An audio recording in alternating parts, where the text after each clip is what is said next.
Hello again, and welcome to another episode of Kritigri talks over some incredibly mediocre Tony Hawk's gameplay. This time though, you'll notice that the gameplay is slightly more HD than normal. In fact, you might even call it 4K if I had a 4K display in PS4 Pro, which I don't. But this game can do 4K, that's my point. At least as far as I'm aware. I don't even know why I brought it up, if I'm being perfectly honest.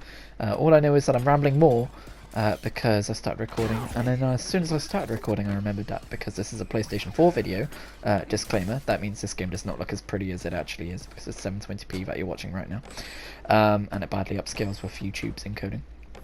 I also realised that I can't save as many microphone recording clips because Share Factory has some weird arbitrary limits to it, because that's a thing that I hope goes away in the next generation. But either way, yes, this is a new Tony Hawk game, and this is my custom skater. He's a little bit work in progress. He doesn't have all of his stats yet, so my rail balance is a little bit shit, as you can see, all of that kind of stuff. I basically did all of the campaign stuff as Tony Hawk, because I thought that I would be able to reassign those points that I picked up for Tony Hawk to the other skaters. But no, it turns out each skater has their own individual stat points that they have to go through all the levels and find. And I did do some for this guy, but yeah. By the way, that combo I just landed there got me 2 silver trophies that I've been working on. I just happen to have a really good combo in this one recording, which I'm pretty pleased about, but it's all downhill from here, trust me. So yeah, this is the first level. We're going through 5 levels, just like with the previous weekly waypoints recently. Did I say weekly deathmatch earlier? I think I did. Either way, just like with the previous weekly waypoints that I recorded earlier in Fug Pro, we are now going back over through most of those levels in the official Tony Hawk's Pro Skater 1 and 2 remake, so that's cool. I figured it would be kind of cool to have a kind of, not a direct comparison, because, you know, these aren't the same levels that I played last week, but it'd be nice to have kind of a, you know, in case anyone has absolutely lost their mind and decided to go through all of my weekly waypoint playlist back to back, which I'm not sure why you ever would. But either way, you might be like, oh damn, this is a level I saw like a few weeks ago, but now it has more polygons and more prettiness to it.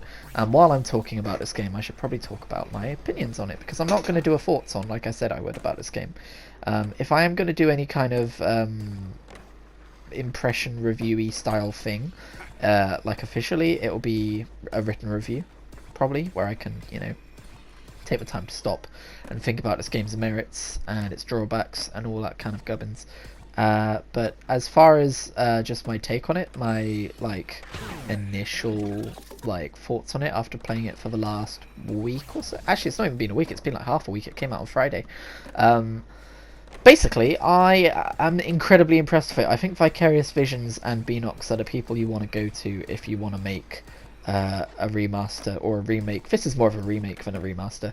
If you want to do a remake that's super faithful to the original while also adding to it in really important and amazing ways, go to Vicarious Visions and Beanox. They do such a good job. They did Vicarious Visions did the Crash Bandicoot Insane Trilogy. Beanox did the Crash Team Racing remakes, or remake, sorry. And together they've collaborated to do this one. I don't know like the extent of who did what, but I do know that Vicarious Visions is kind of credited with the main development of this game. It looks like Beanox is on there too.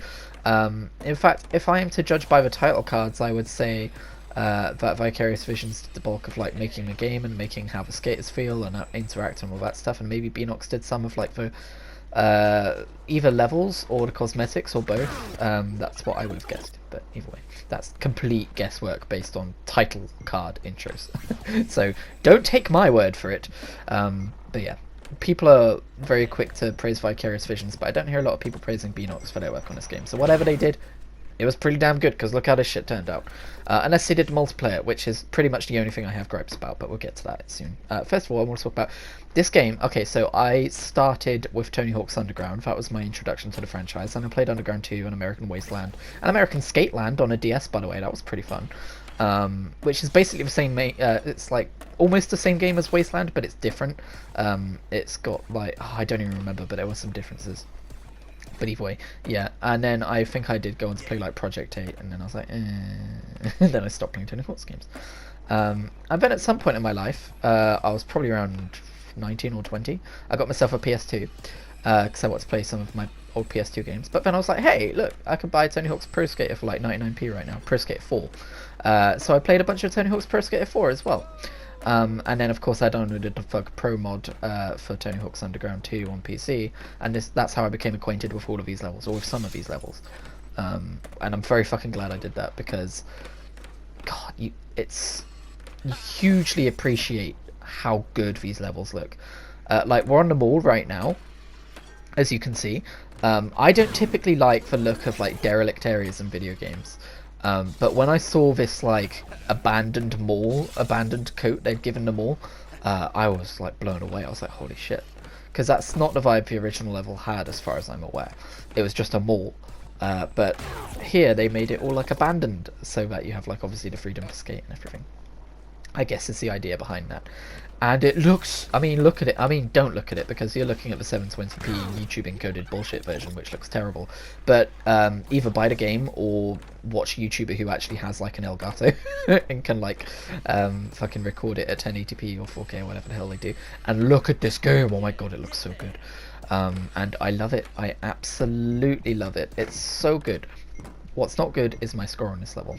That's a problem for another time. So yeah, as somebody who has played plenty of previous Tony Hawk games, I can confirm that this feels like a Tony Hawk game. It's not like that PS3 HD bullshit where it was like really, really slow for some reason. Everything felt really slow and sluggish.